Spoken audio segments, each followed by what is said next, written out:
ఆధ్వర్యంలో ఆందోళనకు దిగారు. నిండు వేసవిలో తలెత్తిన తాగునీటి సమస్య కల్పించడంతో అధికారులు సర్కార్ విఫలమైందని ఆరోపిస్తూ ధర్నా నిర్వహించారు. నీటి ఎద్దడి తీర్చాలంటూ ఆందోళనకారులు పెద్ద ఎత్తున నినాదాలు చేశారు. ఈ ధర్నా కార్యక్రమంలో ఎల్బీ నగర్ ఎమ్మెల్యే సుధీర్ రెడ్డితో పాటు పెద్ద ఎత్తున కార్యకర్తలు, ప్రజలు పాల్గొన్నారు.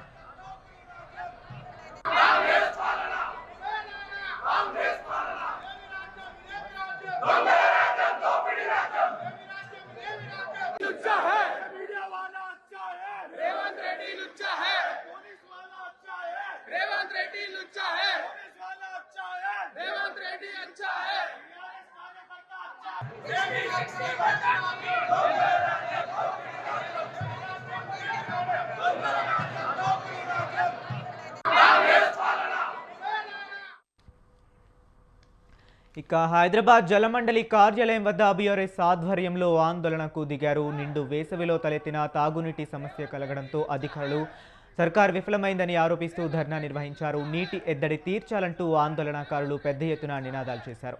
ఈ ధర్నా కార్యక్రమంలో ఎల్బీ నగర్ ఎమ్మెల్యే సుధీర్ రెడ్డితో పాటు పెద్ద ఎత్తున కార్యకర్తలు, ప్రజలు పాల్గొన్నారు.